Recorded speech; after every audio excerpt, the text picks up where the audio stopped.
Sahana bhavatu, sahanau bhunaktu, sahaviryam karavavahai, tejasvinavadhitamastu ma vishavahai.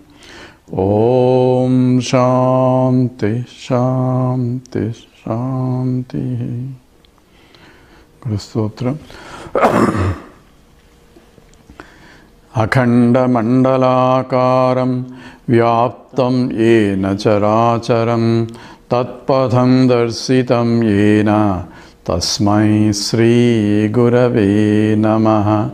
Ajnana timirandhasya jnananjana shalakaya chakshur militam yena tasmai Sri Gurave Namaha.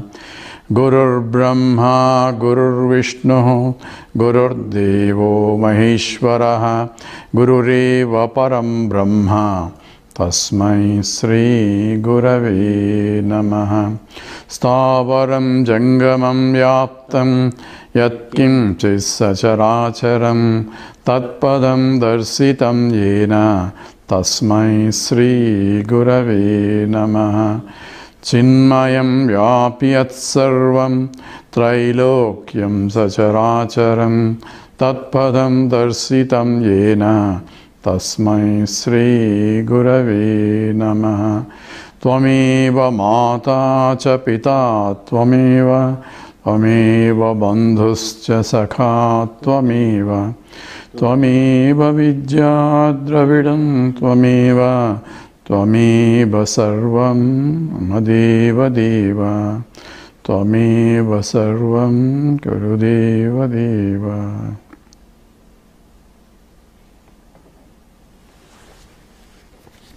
Hari Om. We are doing Atmabodha, completed the sloka 13. And where Shankaracharya mentioned that Panchikrutam means grossification of subtle elements from Atma, Akasha, Akasha, Vayu, Vayuho, Agnihi, Agnihi, Apaha, Abja, Prithvi. Those are first 5 subtle elements formed. Then by process of Panchikaranam, that means where a division and recombination, where each element is divided into half, and each half of that is further divided into 4 parts, and these 4 parts are distributed to the 4 other elements, and thus each constituting half of itself plus 1/8 of other 4 elements constituting the total. That is called Panchikaranam, which is called grossification, from which all the bhautika, the grosser worlds, including the body, and all the 14 lokas are formed. And that is the gross world. The subtle world is formed by the subtle elements, and that we talked in the 13th sloka that we do. Pancha prana mano buddhihi, Pancha prana mano buddhihi, dasendriya samanvitam, apanchikruta bhutostam, sukshmangam bhoga sadhanam. Together. Pancha prana mano buddhi dasendriya samanvitam apanchikruta bhutostam sukshmangam bhoga sadhanam. So pancha pranaha, it means prana, pana, vana, vyana, udana, samana. Those are 5 physiological functions. And manaha, the mind. Manaha is that which has feelings as the basis for its objects, and that which is essentially as of doubts to do or not to do, and so on and so forth. Those are at the level of mind. And buddhi is nischayatmikam, that which is a deciding factor. So both are subtle, manaha, buddhi, together also sometimes called manas, but depending upon the functions, it can be classified as manas and buddhi. Buddhi is intellect, where it is a determinating factor, a factor that decides what is right and what is wrong, and all the mathematics, all the analytical logic, everything occurs at the buddhi level. And dasa indriyans, 5 jnanendriyas and 5 karmendriyas. So 10 organs, 10 the sense organs, and samanvitam, all together constituting the subtle body. So this is the subtle body. The gross body came from the grossification, after grossification, and this subtle body constituting the pancha pranas, manaha, buddhi, and pancha jnanendriyas and pancha karmendriyas all together. So 10 indriyas, that is karmendriya, jnanendriya, and 5 pranas, 10 plus 5, that is 15, manaha, buddhi, 16 and 17. These 17 elements all put together is essentially the subtle elements. So actually there are 2 more, which is essentially the chitta and the memory and ahankara. Ahankara is the ego. Total actually 19. Ekona vimsati mukhaha. That's what in the Mandukya Upanishad says. So total, all constituting the subtle body. They are apanchikruta bhutastaham. They are before panchikrutam. That means they are formed before the grossification. That means they are subtle elements which cannot be obviously perceived through the 5 senses that we have. They are called sukshmangam. Therefore, they are subtle bodies. Sukshmangam is a subtle part of the total equipment, and they are formed for bhoga sadhanam, for enjoying the world. So why this process is occurring? Because jiva has a karma that need to be enjoyed. That's essentially the past actions that are done, total account, which is called sanchita karma, of which he brought into this world, that can be exhausted in this world, in this body, and that is called prarabdha. And therefore, in order to enjoy, you need a suitable equipment to enjoy, and therefore all this pancha pranaha, mano, buddhi, dasendriya all together are required, and this is the one that really enjoys the fruits of the actions. Bhoga sadhanam. And that is essentially, so a jivatma is something different from all this, because he is the one who is an enjoyer. So the one who enjoys, who wants to enjoy, has to have an equipment to enjoy, and these form the subtle equipments that he needs in order to enjoy. Sukshmangam bhoga sadhanam. So these are the 17 that listed, are the means of interacting in the world outside, which is the prakriti, sthula prakriti, and through these equipments he will be interacting with that. So he's going to talk about that a little bit more. Now the question is, what does he want to enjoy? How did this karma came into picture for him to enjoy? Because he brought with him some of the previous karmas in the previous life. And how did the previous life started? Previous life started from the previous to previous life.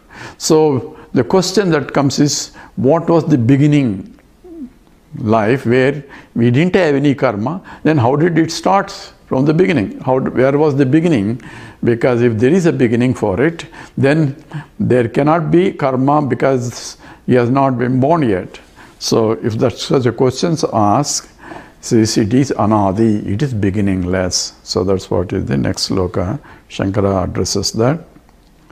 Anajya vidya nirvachya, anajya vidya nirvachya, karanopadiruchyate, karanopadiruchyate, upaditradayo tatayadanyam, upaditritayadanyam, atmanamavadharayet, atmanamavadharayet. Together, anajya vidya nirvachya, karanopadiruchyate, upaditritayadanyam, atmanamavadharayet. So what's the root cause for all this? It's according to Vedanta, it is avidya. Avidya means ignorance. Ignorance of what?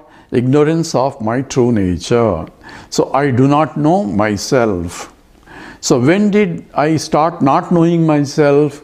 From the beginning. From the beginning means there is no beginning for it. Means eternally I do not know in the past.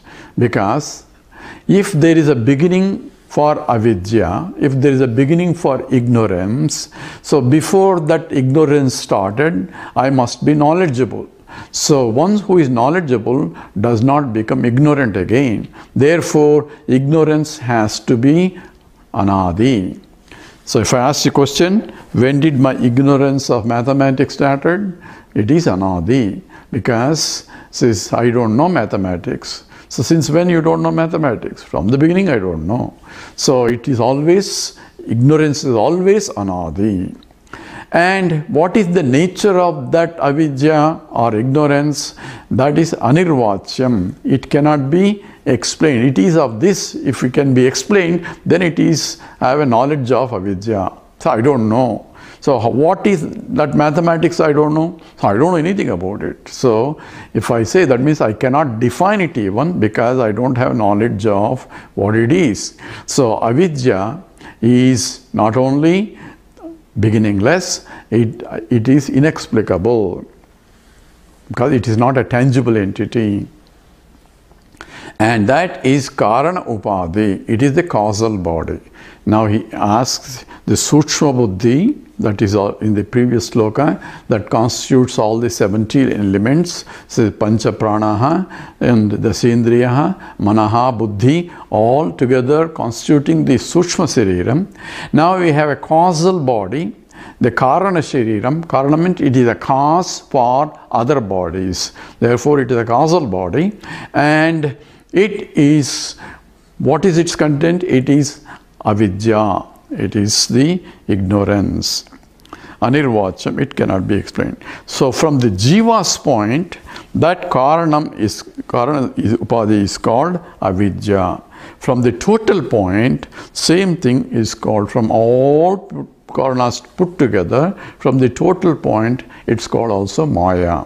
So maya is from at the Ishvara level.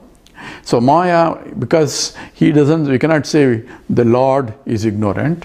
So it is Parameshwar Shakti, it is a power of his projection. So it says Avyaktanamni Paramesha Shakti Anadya Vidya Trigunatmika Para Karyanumeya Sudhiyaiva Maya Yaya Jagat Sarvamidam Prasuyate. The Vivekachudamani, the Shankaracharya says it is Avyaktanamni. Same as anirvachyam. It cannot be defined. It is Parameshwara Shakti. It is the power of the Lord. This is that power through which the whole universe is projected.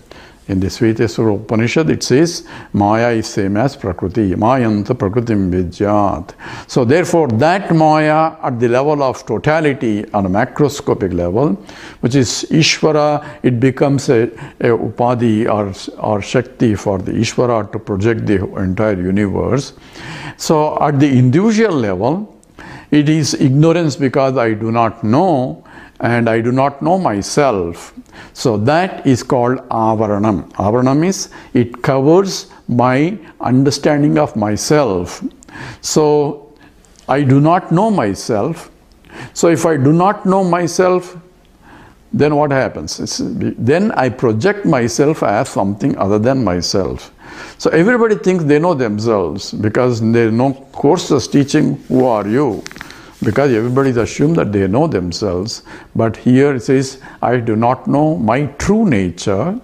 Since I do not know my true nature, I take myself other than myself as myself.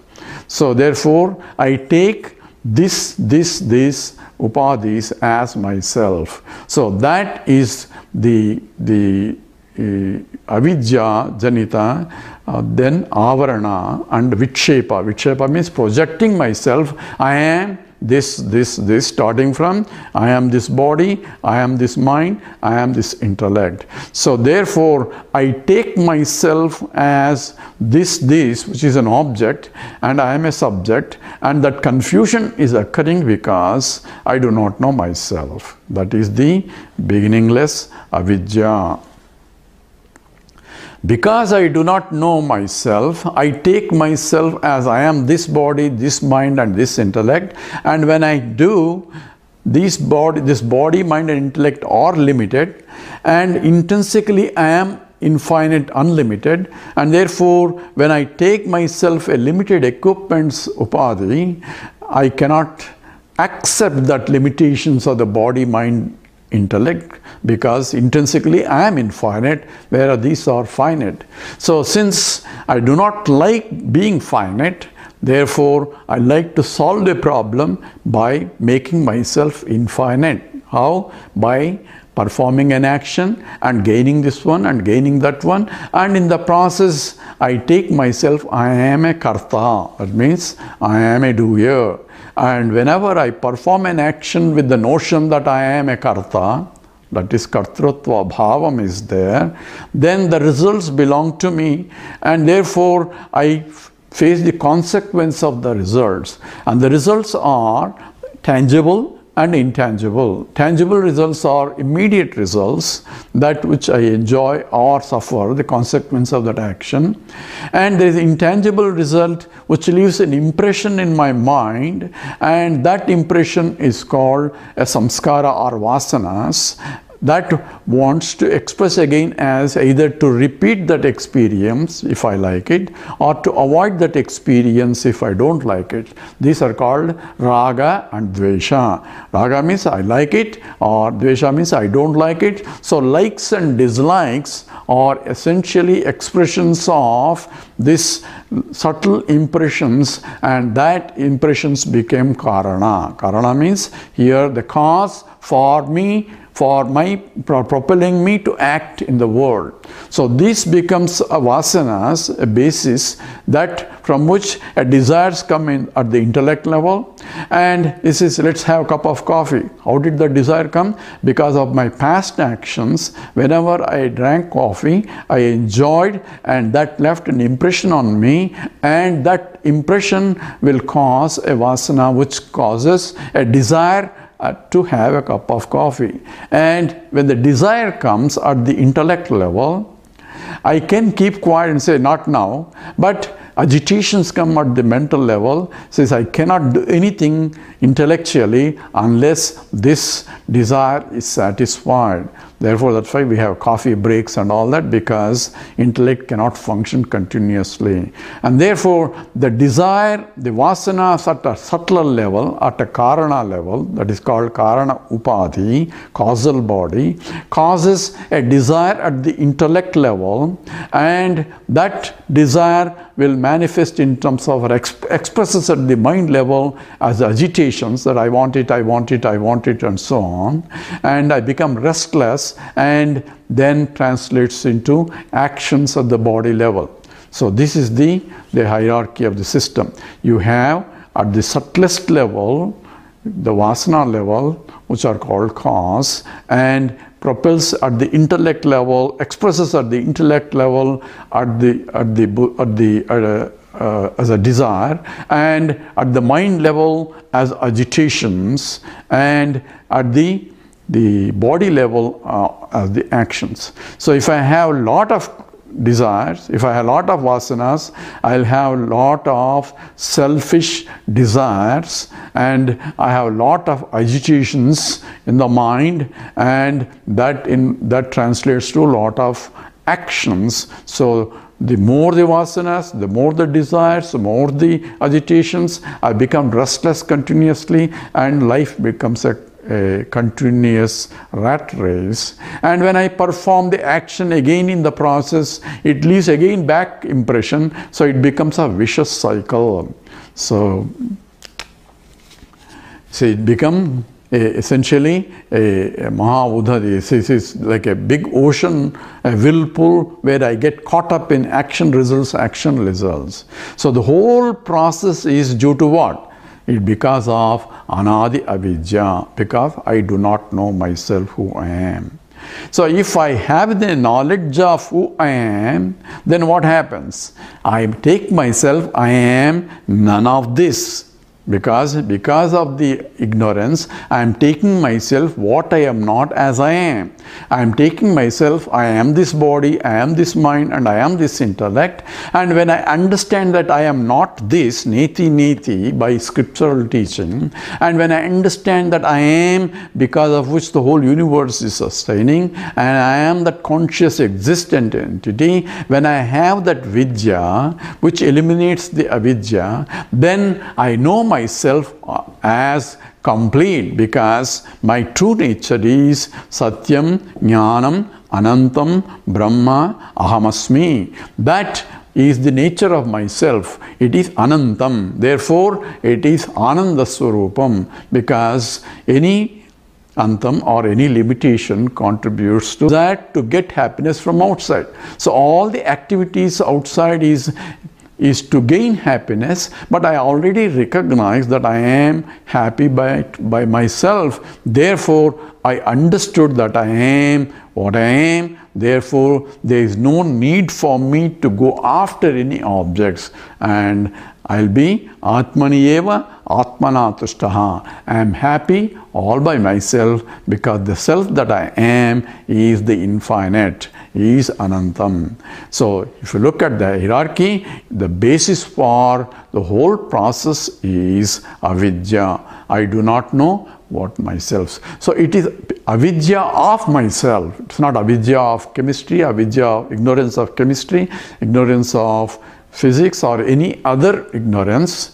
And therefore, to solve this problem, only way to solve the problem is by having appropriate vidya. So if I don't know chemistry, by reading biology, I don't lose the avidya of chemistry. So for that, I had to know the chemistry knowledge to remove the avidya of chemistry. So if I don't know myself, if the self-ignorance is the problem, any other knowledge will not eliminate my self-ignorance. Only thing that can eliminate self-ignorance is self-knowledge. So that is the antidote for the avidya, that which is based on myself. So avidya, anadi, that is beginningless, anirvachyam, you cannot inquire, is it real or unreal? This is called actually the truth about the ignorance is it is neither sat nor asat. Sadasat vilakshanam.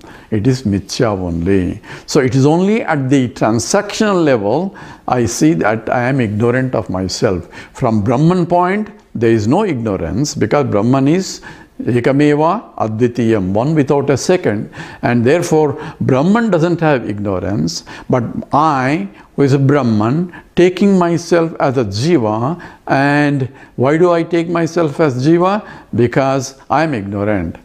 Now the question that arises is, did I become Jiva because of ignorance, or I am Jiva and I have ignorance? Which is the beginning in this? So ignorance started, ignorance is beginningless, ignorance is there and then I be born, or I was there and I became ignorant.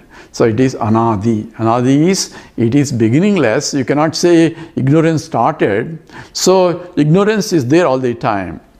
But which came first, you cannot really ask. It's like a Anyonya Ashrayam here. Which came first? Whether chicken came first, or egg came first, or seed came first, or tree came first. You cannot answer that, because seed came from the tree and tree came from the seed. So this is beginningless cycle. Therefore, the whole creation itself is beginningless cycle. So cycle cannot have a beginning. Therefore, even to ask when it is started and all that is invalid question. It is because the question itself is not valid. So it is therefore anirvachyam. It is inexplicable.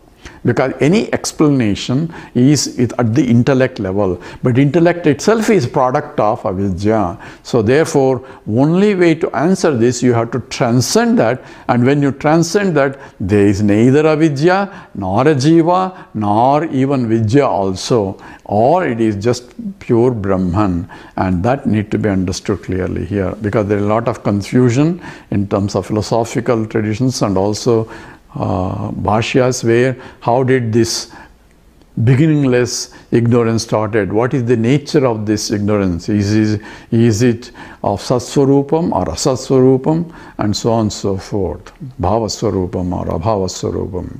So here Shankaracharya says it is anirvachyam. It cannot be explained that what is its true nature. But there is a beautiful analogy. I think it's maybe in the Buddhism. If you are inside the house and if the house is under fire, you don't start inquiring who started this fire, where did this fire started. All this you don't ask. First thing is get out of the house to save yourself. But once you get out of the house, in this case, you will find there is neither a house nor a fire. So this is a peculiar situation where I am as an ignorant being, because how do you know that I am ignorant? Because nobody says I am happy. Everybody is looking for happiness. That means everybody thinks that they are not Brahman. So it's obvious that no one has the knowledge that Aham Brahmasmi. And therefore, since I already assume that I am not happy and looking for happiness, so the teaching is for that individual who has this ignorance of himself. But once I gain the knowledge, I will understand that I was never ignorant also. That is the nature of this, because there is neither ignorance nor knowledge. As he mentioned last time, he says, Krutva jnanam swayam nasyet jalam katakarena vatu. Having provided the knowledge, even the knowledge also gets eliminated, and one is free from both ignorance and knowledge, because in Brahman there are no divisions of any kind. Upadit Tritayodanyam. So there are three upadhis that was covered. One is the bhautika, this is the gross body that constitutes the shariram, and where the equipments that we have, all the bhautika shariram, the gross body, and sthula shariram, and opustushabhi.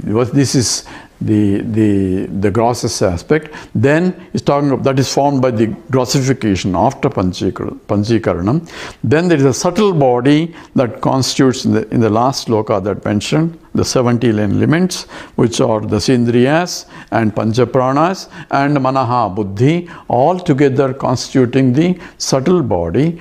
And there is now a causal body, which is essentially the Karana Shariram, and that is expressed particularly in the deep sleep state. So in the waking state, I have all the three bodies. that is Karana Sharira, the causal body, and the subtle body Sukshma Sharira, and the gross body the Sthula Sharira. And when I go to dream state, the Sthula Sharira is identification with that is discarded, where I have Karana Sharira and Sukshma Sharira. And when I go to deep sleep state, I have only Karana Sharira, causal state, where ignorance alone remains. So when somebody says, I slept well, so if I ask, what did you do? Say, I don't know. Where were you? I don't know. So the expression of ignorance is only remains in that Karana Sharira. And those are Upadhi Tritaya, Upadhi three Upadhis. And the interesting thing is, in the causal, in the Karana Sharira, when you are in the deep sleep state, I do have no knowledge of myself, but I have no knowledge of my ignorance also. Peculiarly, so even though I am in the ignorant state during that deep sleep state, I have no way of knowing whether I know it or not. I do not know it, because the very equipment to know or not to know, the mind itself is folded in the deep sleep state. So the instrument to express that is not there in the deep sleep state. So I have no knowledge of my ignorance also. I have no knowledge of my real nature, that I am Sat Swarupam also is not there. So I am just engulfed by the avidya. And this is the karanam, cause for all other two bodies. And if I have no vasanas left, so if I have no vasanas, no more desires will be at the intellect level, no more agitations or selfish desires at the intellect level, no more agitations at the mental level, and no more self-desire prompted activities at the body level.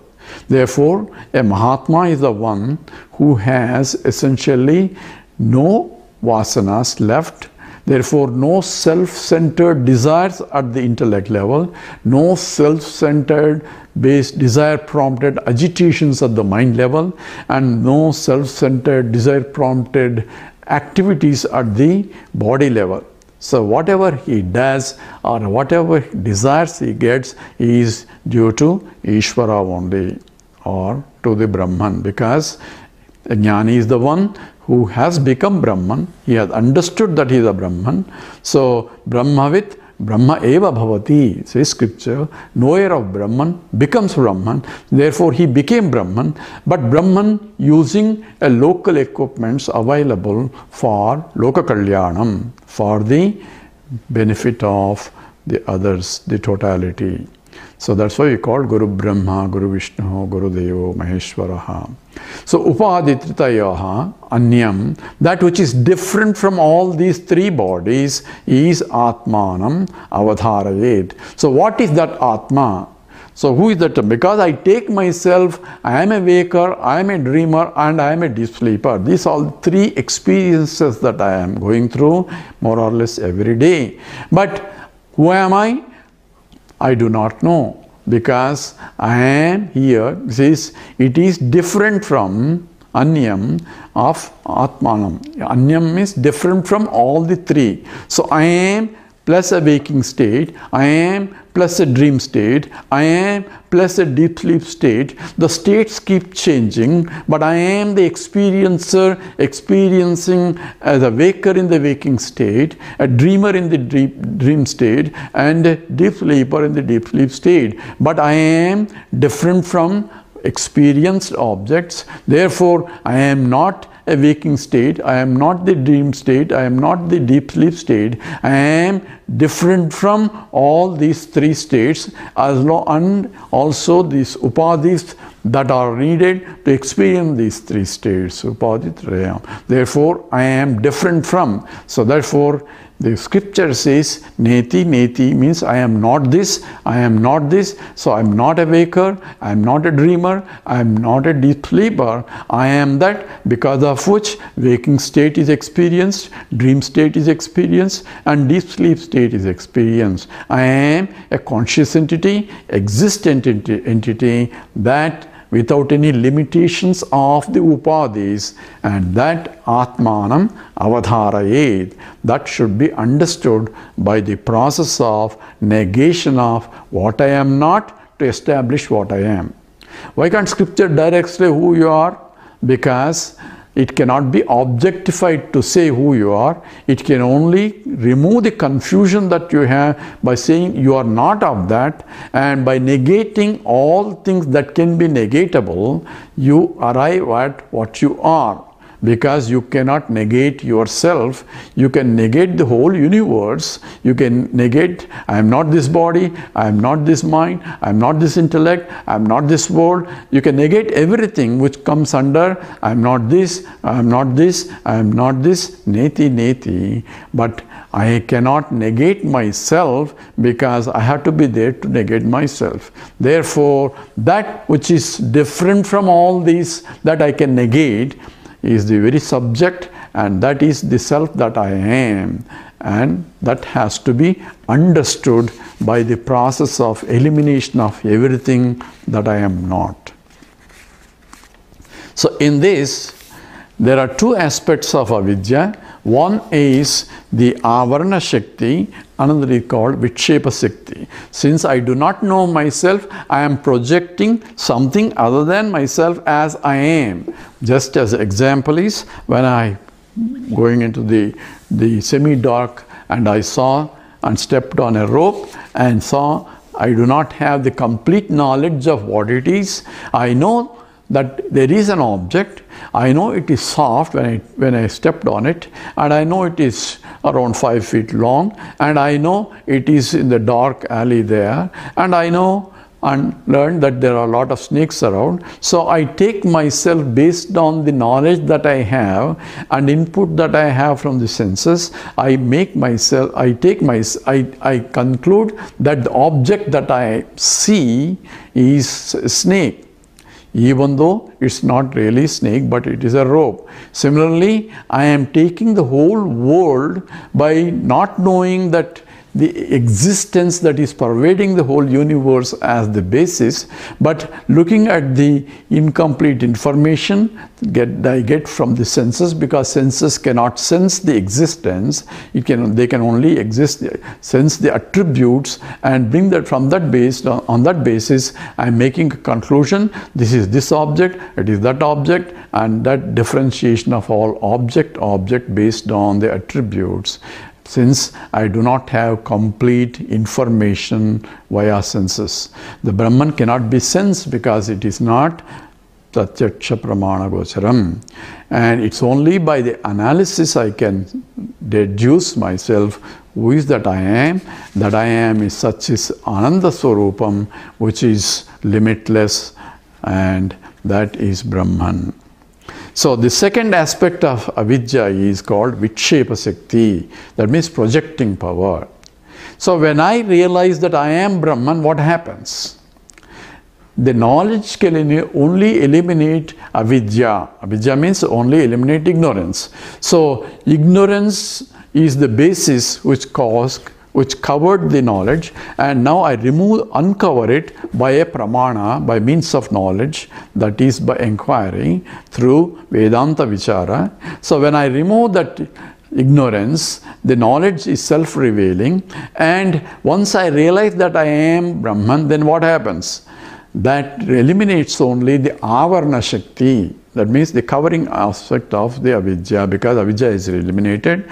But it's still the projected universe because of which I am born, because of due to prarabdha karma, it still remains as long as this body, mind, intellect are there to perceive the world.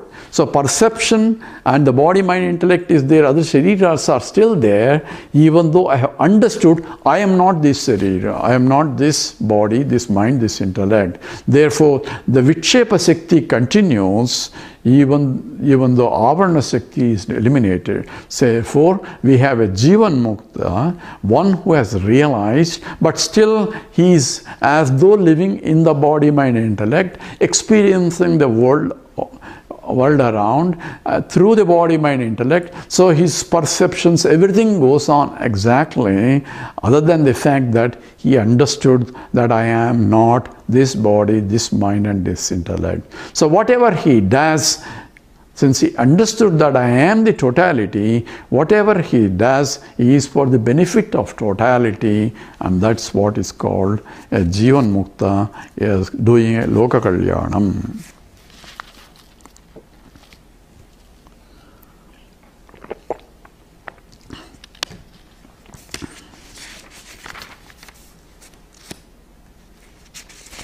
So we'll take a next sloka. Pancha, next 15, right? Panchakoshadi yogena, Panchakoshadi yogena, Tattanmaya ivastitaha, Tattanmaya ivastitaha, Suddhatma nilavastradi, Suddhatma nilavastradi, Yogena spatiko yatha, Yogena spatiko yatha. Together. Panchakoshadi yogena, Tattanmaya ivastitaha, Suddhatma nilavastradi, Yogena spatiko yatha. Panchakosha adi yogena sistat tanmaya ivastitaha. So, tat atma tanmayam. Tanmayam means identification with the panchakoshadi by association with the panchakoshas. Now here introducing the panchakoshas, in the last sloka, he talks about three bodies, upaditridaya. So three bodies is Sthula Sariram, the Sushma Sariram and Karana Sariram. And I am none of those. So it's called Avastatraya Viveka, where I am using the three states of consciousness to differentiate who I am. Here he is bringing another aspect, another way of looking at it is to differentiate myself from the Panchakoshas. Koshas are called sheaths, and there are 5 sheaths that are really as though covering. It says yogena tat tanmayaha ivastitaha. By identifying, tanmaya means here identifying myself, I am this Panchakoshas. Panchakoshas is 5 koshas. 5 koshas is, first is Annamaya Kosha. Annamaya Kosha is this gross body, because it is Annamayam because it's formed because of Annam. It's born out of food, sustained by food, and it goes back to become food. Therefore, it's called Annamaya Kosha. And then there is a Pranamaya Kosha. All physiological functions are at that level, the Pancha Pranas. And when I identify, I am breathing and I am the one who is association with the Panchakoshas, identify myself with that kosha, and that becomes a sheath or an obstacle for knowing myself. So then Panchakoshas, the next level is the Manomaya Kosha. The mind is, I am the mind. So if everybody says I am the mind, or I am a feeling, I have this feeling, I am angry and I am this, all identification with the moods of the mind, and that becomes a bondage, and that is another kosha. So we have the Annamaya Kosha, Pranamaya Kosha, Manomaya Kosha, 3. Then Vijnanamaya Kosha. Vijnanamaya Kosha is identifying with myself with the Buddhi. Vijnanam is Buddhi here. So when I say I am an engineer, I am a doctor and so on, I am identifying with my intellectual accomplishments or so on and so forth. Therefore, it is a kosha. So it is a Vijnanamaya Kosha, and Anandamaya Kosha, where I am in the pure ignorant state when I sleep, where I have no more duality there, no space-time limitations, and I am happily sleeping, and that's called Anandamaya. So Yogena, by association with it, Tat Tanmayaha, not only association, by identification with that, as though I take myself Yavastitaha. So essentially, appear as though I am these Panchakoshas. How does this occur? He gives an example. Suddhatma, So my true nature is none of this. I am pure Atma. Suddha Atma means without any identification of anything. I am pure Sachidananda Atma. Nila Vastradi Yogena Spatiko Yatha. Spatika is a crystal which is clear, but in association, in proximity with Nila Vastram, it's blue cloth, it looks as though blue. The color of even though it is colorless, it appears to be blue because of its association with the Nila Vastram, the blue Vastram, blue color. So what do I have to do to see the clear crystal as clear? I had to discriminate this crystal from the cloth and remove the cloth and keep the spatikam separately. I can see its crystal clarity, or I can see clearly that it is colorless. But in this case, this example is obviously limited because he's trying to give us an explanation where the attributes of Nila Vastram is superimposed on Spatikam. So this is an example where the Neelam is Neelam is the blue color, belongs to Vastram, but now Spatikam, the crystal which is clear, which is colorless, is appearing Neelam, and that attributes of the Vastram is now being superimposed because of close proximity, Yogena, and now that attribute is being superimposed on the Spatikam.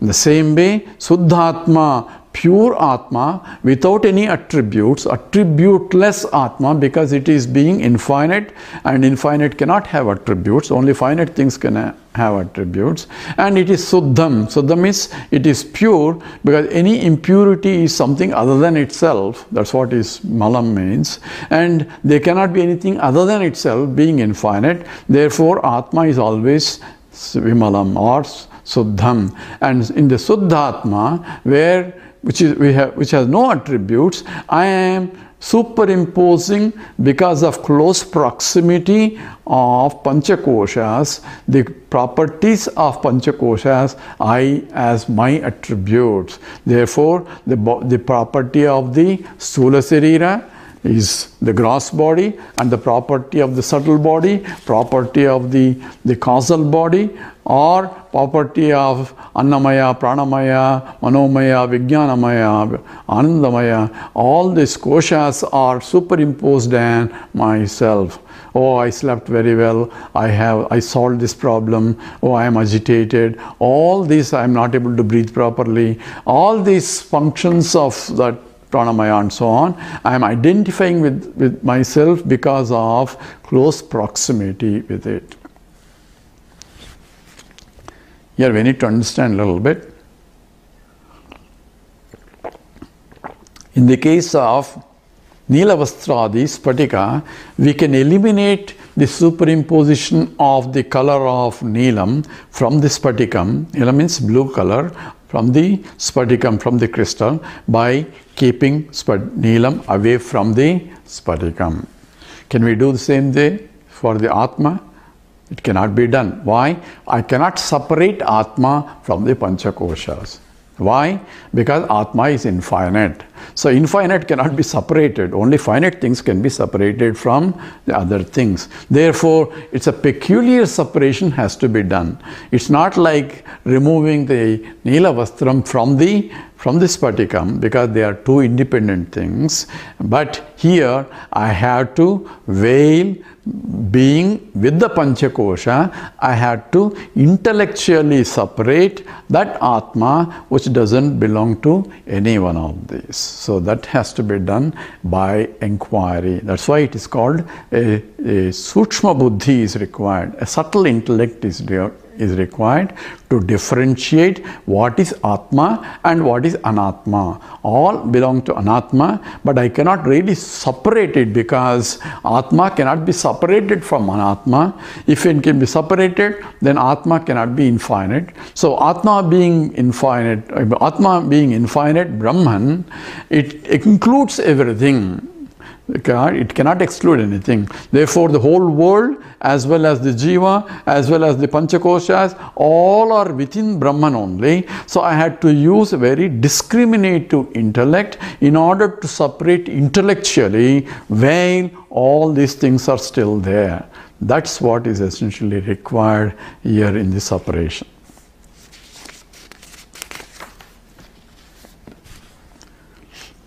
So Shankaracharya gives different examples here in terms of how one should separate from these two in order to arrive at who I am,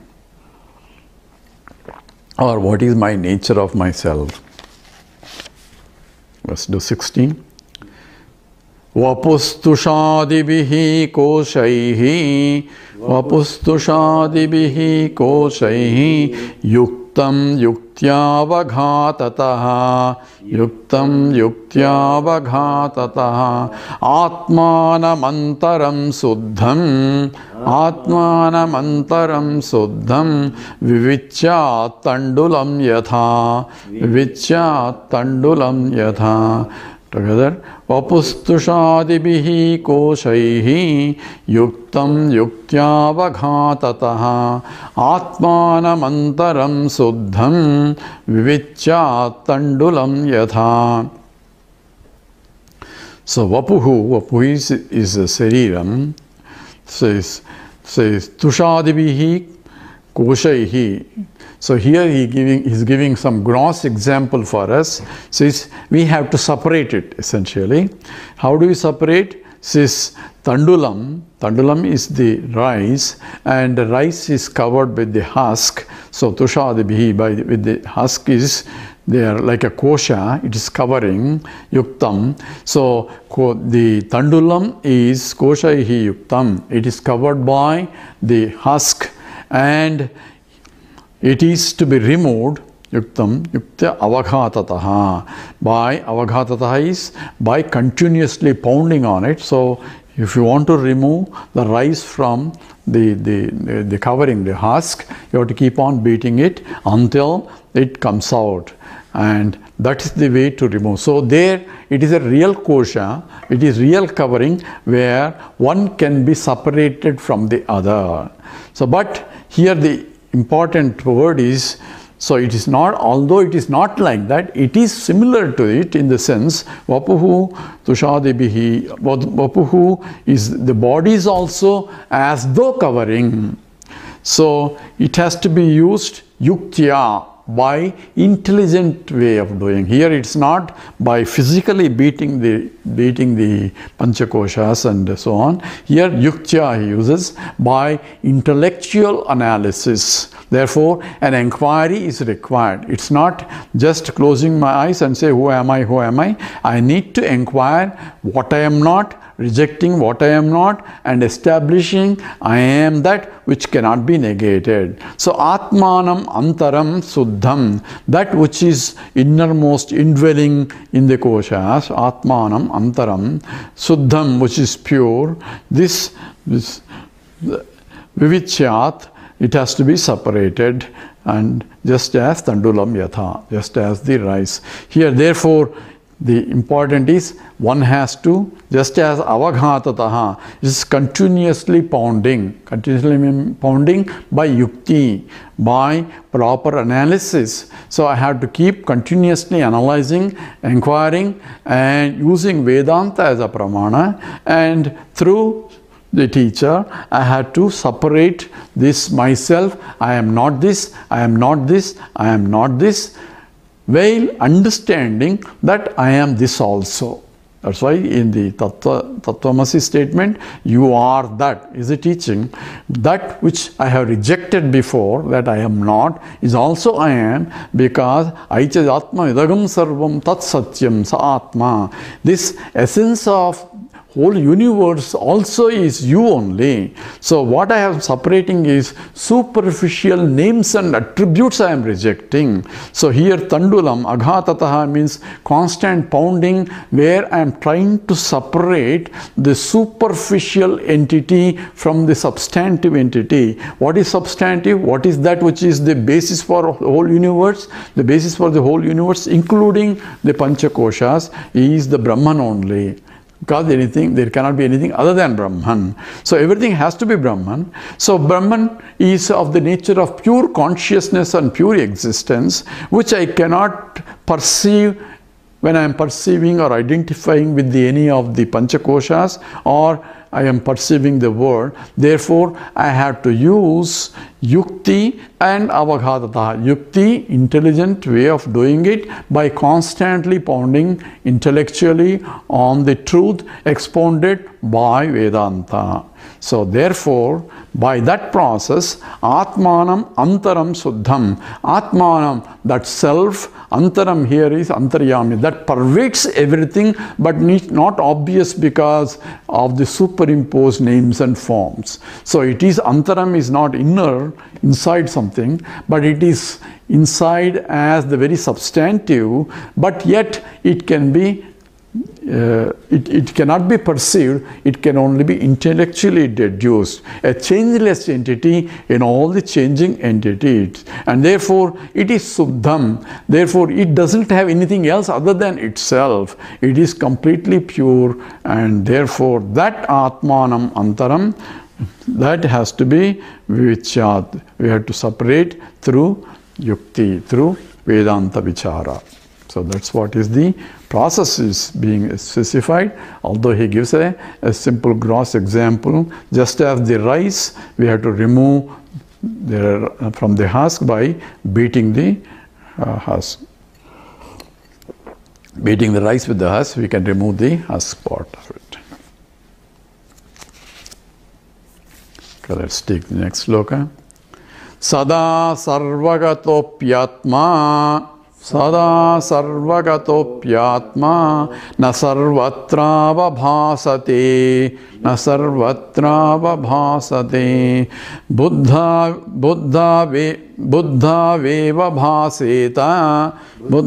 veva bhaseta swacheshu pratibhimbavatu together. Sada sarvagatopyatma na sarvatra bhasate buddha veva bhaseta swacheshu pratibhimbavatu. It's a very interesting sloka here. Sada sarvagataha atma. So the Atma, which is essentially the self, the existent consciousness, is Sada, is eternal, is always there. So there is never a time it was not there.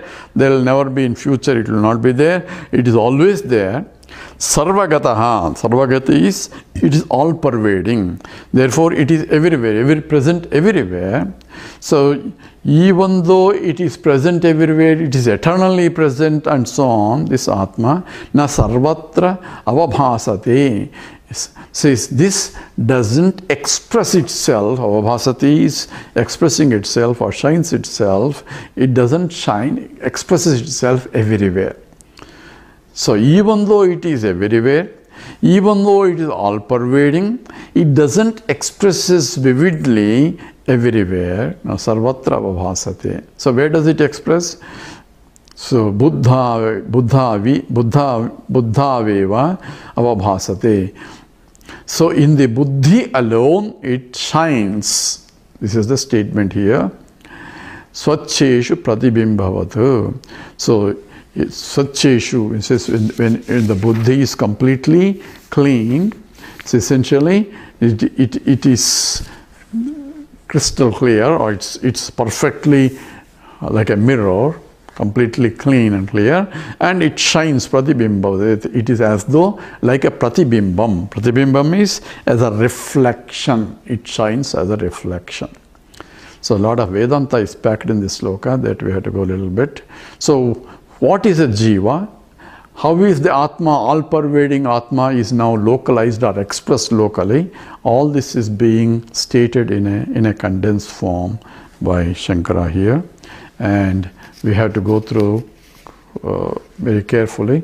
But here says it is the buddhi, that's where it is shines brilliantly. Therefore, where should I see it? In the buddhi only, because it shines therefore. So how does buddhi means? By intellect, through the intellect only I have to see that Atma. So important thing is it's not beyond the intellect, only through the intellect I have to understand what is the nature of that Atma.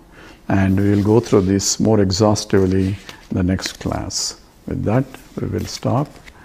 We will do Purnamada Purnamidam now.